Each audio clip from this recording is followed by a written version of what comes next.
Donc bah déjà bismillahir rahmanir rahim, alhamdulillahi rabbil alamin. Bon bah ici dans ce débat qui va opposer moi contre Balzac, on essaiera de prouver la fausseté de la Trinité sur plusieurs points. Déjà d'un point de vue logique et puis d'un point de vue dogmatique, on va prouver que bah en réalité la Trinité ça tient pas debout vis-à-vis de ce que le Seigneur nous a révélé. J'attaquerai plusieurs points, notamment les implications logiques de la Trinité. Est-ce que la Trinité tient debout d'un point de vue logique? Les contradictions que vont tout simplement amener la croyance envers la Trinité. Et puis je vais défendre surtout le tawhid, étant donné que c'est un débat transversal. Je vais défendre tout simplement le tawhid, l'unicité d'Allah dans ses noms, ses attributs, etc., etc. Gloire au Seigneur Jésus-Christ, Seigneur de l'univers. Bon, dans ce débat qui va opposer El Furqan et moi, oui, effectivement, moi, voilà, j'accepte ce débat pour pouvoir défendre ma croyance, défendre la Trinité qui est logique. Dans aucune proposition logique, la Trinité ne le serait pas, ça n'existe pas. La Trinité est parfaitement logique, elle est parfaitement compréhensible. En revanche, c'est un mystère de la foi qui ne peut être touché dans l'infini. La connaissance est limitée par rapport à ce mystère qui nous a été révélé par le Christ. Et oui, effectivement, on va prouver que finalement, sa croyance à lui, c'est un anthropomorphiste. Il croit que Dieu change, il croit que Dieu bouge. Finalement, son Dieu, d'une manière métaphysique, n'existe pas. Un Dieu qui bouge n'existe pas. Un Dieu qui est un Dieu qui a un corps n'existe pas. Bon, voilà, c'est voilà ma petite introduction. Gloire au Seigneur Jésus-Christ. Je te laisse faire ta première phase argumentative. Ok, d'accord. Sa première phase, c'est déjà une contradiction. Dès le début, il expose la Trinité comme étant une chose tout à fait facile à comprendre. Et puis la fin de sa phrase, c'est de dire que c'est un mystère. C'est quand même assez drôle, quoi. C'est un mystère, mais c'est très très facile à comprendre. Franchement, j'aimerais que tu m'expliques cette parole, mais bon, c'est pas grave. Maintenant, je vais surtout commencer mon premier argument. Donc, l'argument, c'est le suivant. Ça va être justement vis-à-vis de la Divine Simplicity, d'accord? Ce que ça implique. La Divine Simplicity implique justement le modalisme pour la simple et bonne raison que vous considérez que le Père est l'essence dans la Trinité catholique. Vous considérez que le Fils, c'est l'essence, de même pour le Saint-Esprit. La déduction logique de cela, c'est que si le Père, c'est l'essence, que le Fils, c'est l'essence et qu'il n'y a qu'une seule essence, par conséquent, le Père est le Fils. C'est un argument que vous ne pouvez malheureusement pas réfuter, même si vous essayez de donner des éléments de réponse qui ne sont absolument pas, on va dire, soutenus par vos pères d'église. Vous avez sorti, on va dire, des arguments à peu près rationnels pour essayer de défendre cela, mais malheureusement, c'est réfutable. Alhamdulillah. Donc l'argument, c'est le suivant. Après, bon, on pourra parler, est-ce que d'un point de vue numérique, ça implique justement la pluralité de divinités, de sujets divins, de locus divin, hein, pas la pluralité d'attributs, hein, au cas où c'est pas ça le polythéisme. Je crois que j'ai fini. Bon, voilà, encore une fois, j'avais dit que oui, c'est un mystère qui n'est pas intelligible de manière complète. En revanche, grâce à la révélation du Christ, on peut connaître des informations par rapport à cette croyance. Bon, là, il utilise le principe de transitivité. En l'occurrence, moi, je te réponds que d'une manière logique, oui, effectivement, si le Père est identique à l'essence et que le Fils est identique à l'essence, la suite logique, ce serait que, justement, le Père est identique au Fils. En l'occurrence, nous, on affirme quoi? On affirme que le Père est identique au Fils d'une manière matérielle. En revanche, les trois personnes de la Trinité ne sont pas identiques formellement. Donc, en l'occurrence, ton point de transitivité, il ne fonctionne pas à partir du moment où il y a une distinction formelle. D'accord?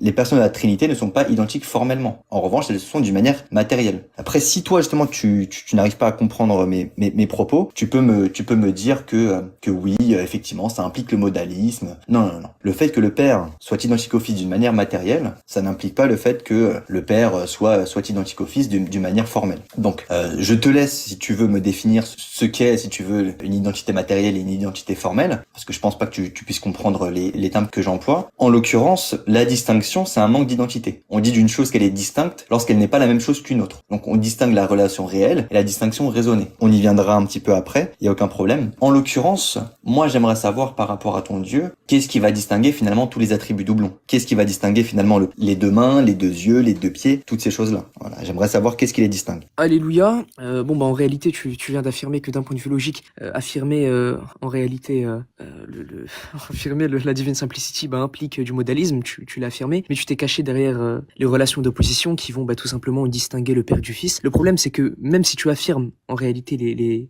la distinction par le biais des relations d'opposition, ça ne change absolument rien à mon argument. Pour la simple et bonne raison, je vais te faire on va dire un petit syllogisme pour que tu puisses comprendre.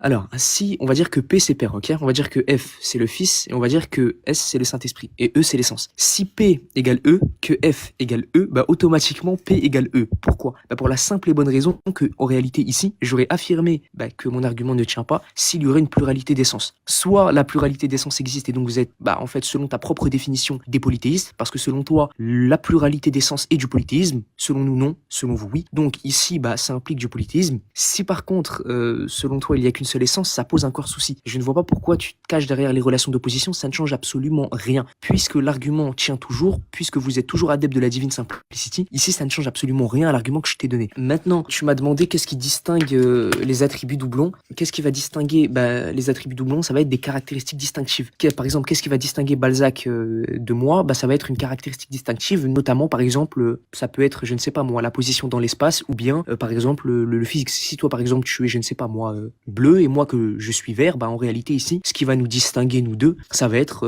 en réalité, le physique. Ça peut être la position dans l'espace. Ça peut être plusieurs choses qui va apporter cette distinction. Maintenant, moi, je t'ai répondu, qu'est-ce qui distingue le père du fils? C'est une caractéristique distinctive. Quelle est cette caractéristique distinctive? C'est la haqiqa, tout simplement. C'est leur modalité. La modalité n'est pas la même, par conséquent, la main 1 n'est pas la main 2. Encore une fois, oui, j'affirme que le père est identique au fils matériellement, d'accord? En revanche, d'une manière formelle, ils sont distincts. Tu ne sais pas ce qu'est la simplicité divine. La simplicité divine, ça va être quoi? Ça va être une doctrine selon laquelle Dieu est indivisible et non réductible. En fait, tu dis que oui, je me cache derrière les relations d'opposition, mais finalement rien à voir, parce que c'est quoi une identité matérielle? Ça va simplement être le fait, par exemple, une essence, par exemple, ça va être l'essence d'une chose, l'identité matérielle, par exemple. Le père est identique au fils d'une manière matérielle parce qu'ils ont la même essence. En revanche, s'ils sont distincts formellement, d'accord, parce que le père engendre et le fils est engendré. Maintenant, pour parler justement des deux yeux et des deux mains, il y a un problème. Si tu me dis que justement, toi et moi, on est distincts par la localité, donc dans l'espace, donc d'une manière locale, donc dans la spatialité, ça implique quoi? Ça implique que les deux mains d'Allah soient localisables. Ça, c'est un premier problème. La seconde chose, c'est quoi? C'est que tu me dis que ce qui va nous distinguer, toi et moi, ça va être justement la hakika, la modalité de la chose que tu as dit. En l'occurrence, si toi et moi, on est distingués par une modalité et que tu me dis que les deux mains d'Allah sont distinguées par la modalité, il y a encore un problème. Et si justement, tu me dis que oui, Allah, ses attributs sont distingués par la modalité, en vrai de vrai, c'est ça, hein. En vrai de vrai, t'as donné la réponse. Ils sont distingués par la modalité. Mais la modalité, ça implique quoi? Ça implique justement l'anthropomorphisme. Il n'y a pas besoin d'aller plus loin. Le principe de transitivité, il a été justement réfuté par rapport à ça. Donc il n'y a pas besoin d'aller vraiment plus loin. En l'occurrence, ces caractéristiques distinctives, je te pose une question, est-ce qu'elles sont éternelles, ces distinctions par rapport aux caractéristiques? Alors je vais te répondre oui, effectivement. De toute éternité, la haqiqa n'est pas la même, d'accord? Donc oui, effectivement, c'est de toute éternité. Je pense que tu dois confondre avec les lawazim, avec, on va dire, si on peut dire ça comme ça, par exemple, je vais te donner un exemple. Allah, sa main, c'est ce par quoi il va saisir. Ça, effectivement, Allah ne saisit pas de toute éternité, donc ceci, effectivement, est émergent. Par contre, la haqiqa de la main, la réalité de la main, de toute éternité existe. Il n'y a pas de, on va dire, un instant T, la modalité n'était pas la même et un autre instant T, elle l'était. Non, c'est de toute éternité. Ils sont distincts par leur modalité, par leur haqiqa, par leur réalité. Bon, tu as affirmé que j'avais répondu à la question. Donc, la question que tu as posée pendant presque 1 an et demi, c'est quoi qui distingue les deux mains? Bon, on a la réponse, hein, on l'a toujours eu. Maintenant, tu as dit que effectivement, il y a une identité matérielle. Donc, le père et le fils sont identiques matériellement. Par contre, il y a une distinction puisque le père a engendré et le fils est engendré. Oui, donc il est en même temps distinct et en même temps non distinct. Balzac, je sais pas si tu es logique, mais bon. Maintenant, s'il te plaît, est-ce que tu veux bien me définir les mots que tu emploies, les termes que tu emploies? Parce que là, en réalité, tu me demandes de définir ce que toi-même tu emploies, mais je pense pas que ça va se faire comme ça. J'aimerais que toi-même, tu me définis les termes que tu emploies, s'il te plaît. Bon, je vais t'expliquer ça dans quelques instants, surtout que je l'avais fait. En l'occurrence, si de toute éternité, les attributs d'Allah sont distingués par la modalité, il y a un premier problème. Ça implique l'anthropomorphisme. La seconde chose, c'est quoi? C'est que tu me dis que oui, Allah ne saisit pas de toute éternité.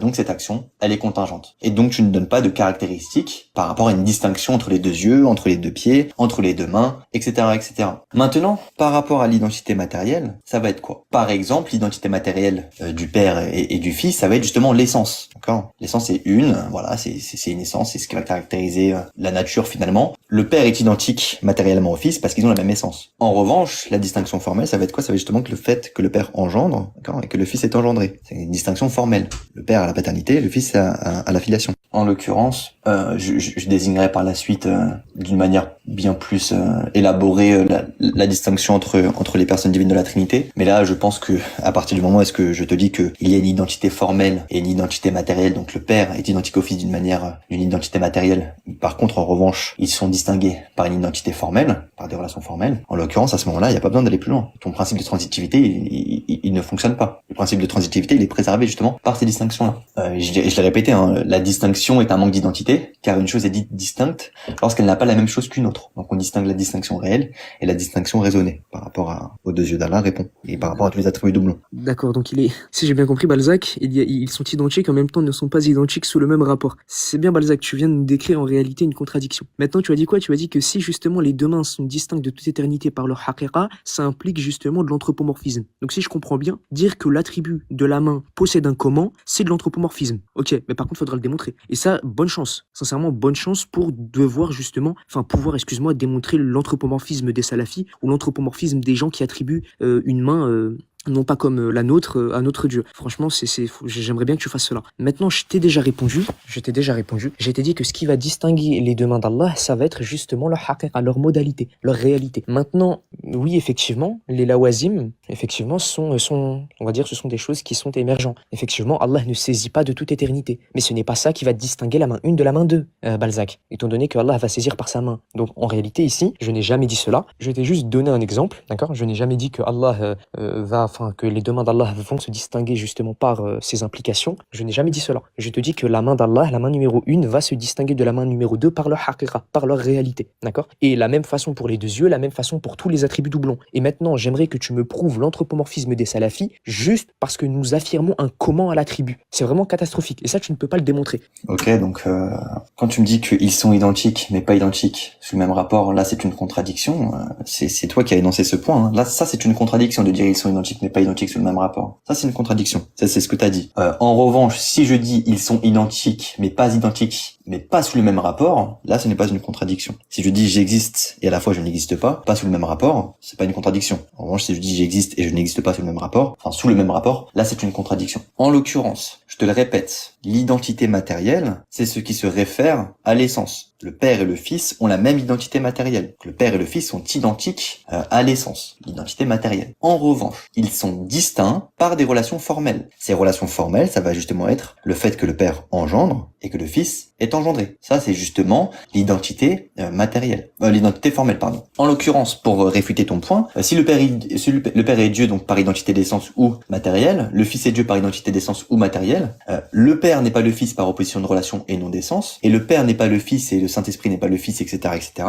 En vertu de quoi? En vertu des distinctions formelles par opposition de relation. Donc ici, la transitivité, elle est préservée. Donc il n'y a pas de problème par rapport à ça. Tu me dis que oui, c'est des contradictions de dire qu'ils sont identiques mais pas identiques en même temps. Non. De la même manière que Jésus et Christ renvoient à la même identité matérielle. Donc la personne de Jésus-Christ. C'est la même chose. Par rapport au nom. Hein. En revanche, voilà, la distinction est formelle. Donc il n'y a pas de problème par rapport à ça. Ok. Là, tu viens de me donner juste, en fait, en réalité, une identité nominale. C'est-à-dire qu'ils ont le même nom, donc en réalité, il y a une identité vis-à-vis de ces deux personnes-là. Mais là, ça veut rien dire ce que tu dis. Ça n'a pas de sens. Maintenant, en fait, j'aimerais juste que tu me définisses, s'il te plaît, les termes que tu emploies, notamment identité matérielle. Et j'aimerais que tu me définisses qu'est-ce que tu entends par une identité matérielle. Maintenant, je te pose une question. L'identité qu'il y a entre le Père et le Fils, c'est une identité qui est réelle ou conceptuelle? Est-ce que tu es d'accord pour qu'on commence, que tu commences à introduire la phase de questions-réponses, s'il te plaît? Alors, en l'occurrence, j'ai fait un lapsus, hein, excusez-moi. Ça, c'est une distinction de raison résonante. Par exemple, Simon et Pierre, voilà, c'est une distinction qui est purement mentale. Ça renvoie à la même chose. Excusez-moi, ça c'était un lapsus que j'ai fait par rapport à Jésus et Christ. C'est une distinction de raison résonante. En l'occurrence, une identité matérielle, c'est quoi? Ça va être justement ce qui va se référer, par exemple, à l'essence. Ou je vais prendre un exemple, je vais faire une analogie. La barre de fer, la clé en fer et le sabre en fer, ils partagent la même identité matérielle. À savoir que le fer, ils ont les mêmes ils ont en commun la même composition chimique, les mêmes propriétés physiques, comme la conductivité électrique, la densité et la couleur. Par contre, ces objets, ils sont distincts formellement, en ce qui concerne leurs propriétés formelles. La clé en fer, elle est formée d'une manière qui lui permet d'ouvrir des serrures, tandis que le sabre, lui, est formé d'une manière qui lui permet de couper. La barre de fer, elle n'a pas de forme spécifique, puisqu'elle est liée à une fonction particulière. Donc ça, c'est un exemple qui est utilisé uniquement pour illustrer la notion de consubstantialité et la manière dont les objets peuvent partager une même substance tout en étant distincts sur le plan formel. Donc par rapport à ça, il n'y a pas de problème.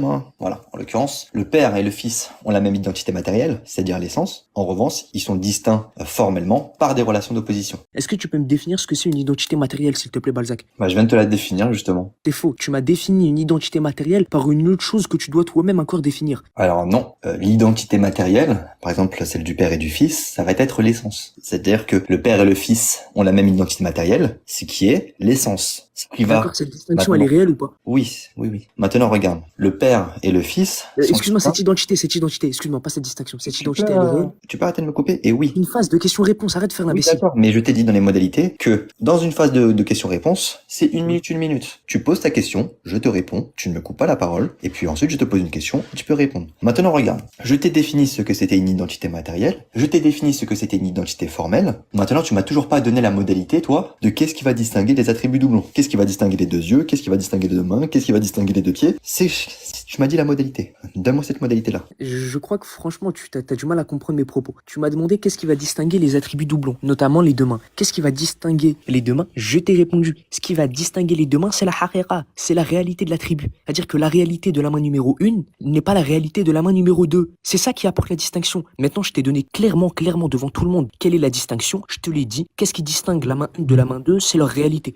Écoute, qu'est-ce qui distingue ces 2 réalités-là? Parce que c'est débile, tu affirmes une distinction numérique et tu dis que tu peux pas prouver justement cette distinction numérique. Parce que la réalité, ça va être quoi? C'est ce dont est décrit la main. Donc il faut une chose qui distingue les mains ainsi que les autres attributs, s'il te plaît. D'accord, Balzac, s'il te plaît. C'est quoi une réalité? Frère... Balzac, c'est quoi une réalité? Donc là, je lui pose une question et il me répond par une autre question. Et les modérateurs, ils disent rien. Parce que ta question, elle va, en fait, ta réponse, la réalité, elle va c'est apporter ce la dont est question. décrit la main. Je viens de te le dire, frère. La réalité, c'est ce dont est décrit la main. S'il te plaît, est-ce que tu peux me répondre? Très bien. Nous n'avons pas connaissance de la réalité de l'attribut. Par contre, du moment où la réalité est distincte, et Allah, dans le Coran, nous informe que les 2 mains ne sont pas les mêmes, il nous affirme clairement une distinction réelle entre les 2 mains par le biais de cette haqiqa, qui est différente. Maintenant, tu es en train de me dire comment est la main, mais ça n'a pas de sens. On n'a pas, et toi-même tu le sais, cette question elle est stupide. On n'a pas connaissance de quelle est en réalité la main. On n'a pas connaissance de cela. Allah peut nous donner effectivement des choses qui vont concerner cette main-là, c'est-à-dire on va dire des propriétés, des choses qui vont nous permettre de savoir qu'est-ce que la main d'Allah. Par contre, la modalité, la haqiqa, la réalité de la main, on n'en a pas connaissance. De la même façon que toi, si je te pose une question sur l'essence de Dieu, si tu suis réellement saint Thomas d'Aquin, tu diras Allahu A'lam, mais tu n'auras pas clairement la connaissance de la réalité de la main. On ne sait pas quelle est la réalité de l'attribut. Par contre, la question a été répondue. Maintenant, je peux te poser une question ou pas? Ah non, là c'est mon temps de parole, frère.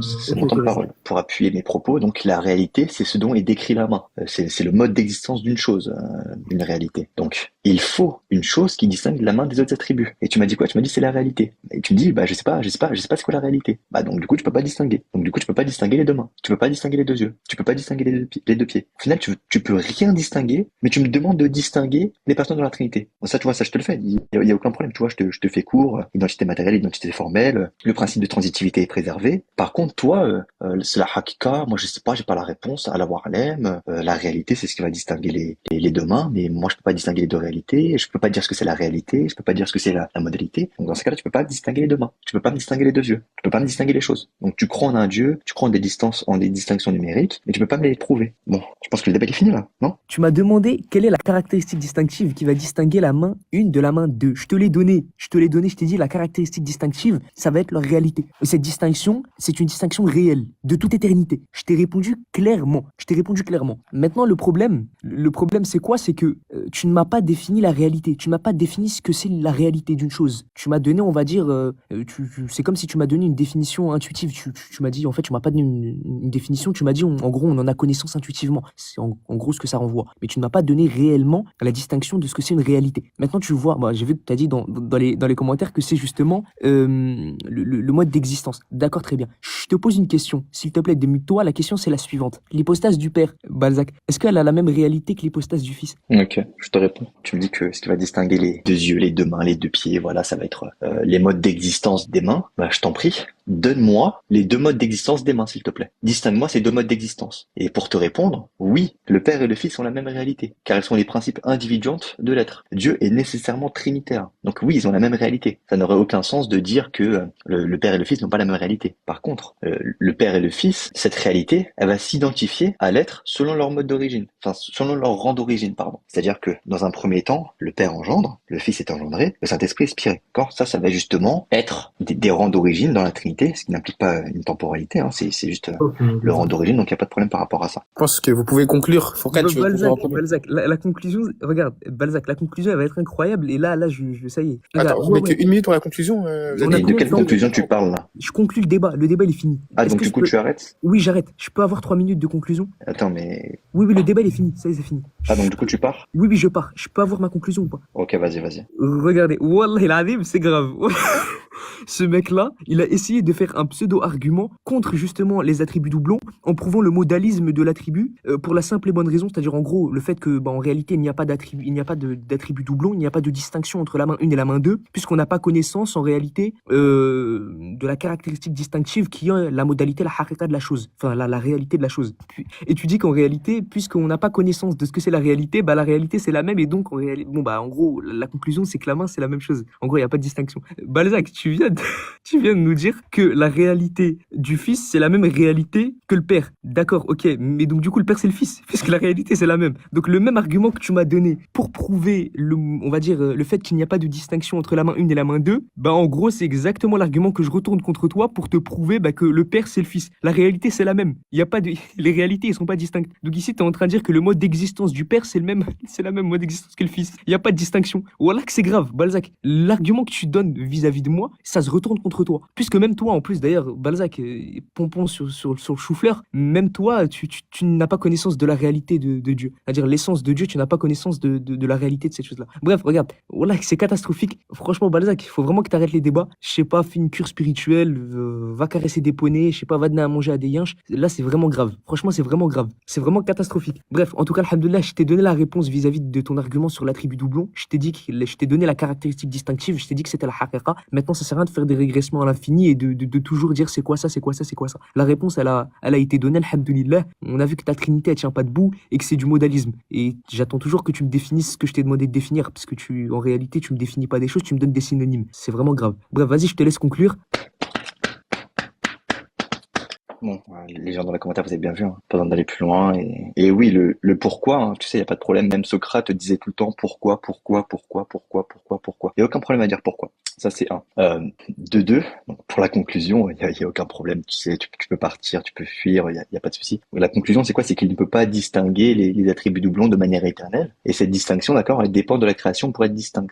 La hakika, donc les modes d'existence, c'est les plusieurs réalités. Donc finalement, les attributs ne sont pas distinguables. Les attributs ne sont pas distinguables. C'est distinguable, pardon. Maintenant, pour la Trinité, l'identité avec l'essence, c'est pour désigner que chaque hypostase individue l'essence. C'est parce qu'elle est. D'accord? Donc maintenant, il y a deux principes d'individuation. Donc soit par la matière et la forme, soit par la relation. Et pour Dieu, chez nous, c'est la relation. Donc quand nous disons que les hypostases sont identiques à l'essence, c'est pour expliquer qu'elles s'identifient à elle et non comme des choses surajoutées à cette essence. Car encore une fois, Dieu est nécessairement trine. Donc, comme je l'avais répété à l'AMS, Dieu est dynamique par essence et chacune des hypostases désigne le rang d'origine de cette dynamique en l'occurrence, à la procession, car Dieu est nécessairement un par ses processions. Et encore une fois, oui, elles sont distinctes formellement de par le fait qu'en Dieu il y ait des processions réelles, donc des relations, donc des actions en Dieu. Au lieu de tourner en rond par rapport aux yeux et aux mains, prenez la réponse de Ibn Baz qui va dire que Allah il a une main gauche et une main droite, car votre Dieu se distingue justement par l'espace, et ça c'est l'implication logique. Bon, je vais continuer encore un petit peu de dire des choses. Donc quand on dit qu'une personne est une, ça ne nie pas la multitude, ça nie la division. Et celle-ci elle précède logiquement l'unité et la multitude. Donc de son côté, la multitude, elle, ne nie pas l'unité. Elle nie la division dans chacun des éléments qui constituent cette multitude-là. D'accord? L'unité divine, elle est préservée. La modalité, il n'y en a pas. D'accord? De modalisme, il n'y en a pas. Il y a uniquement des relations réelles, d'accord? Et des distinctions raisonnantes, raisonnées, de raison raisonnée, de distinctions de raison raisonnante, et de distinctions réelles, simplicité. Simplicité, en latin. Pas simplicité en français, simplicité en latin. Donc, il n'y a pas de problème par rapport à ça. Tout ce que tu as dit là, ça ne va pas impliquer le modalisme, ça ne va pas impliquer autre chose. Et c'est qu'on l'a vu, on l'a réfuté, donc je vais réfuter une dernière fois en concluant. Le Père est Dieu par identité d'essence ou par identité matérielle. Le Fils est Dieu par identité d'essence ou par identité matérielle. matérielle. L'Esprit Saint est Dieu par identité d'essence ou par identité matérielle. Le Père n'est pas le Fils par opposition de relation et donc non d'essence. Donc non, n'est pas c'est par une opposition formelle et non pas une opposition matérielle. Le Père n'est pas l'Esprit Saint par opposition de relation et pas par une opposition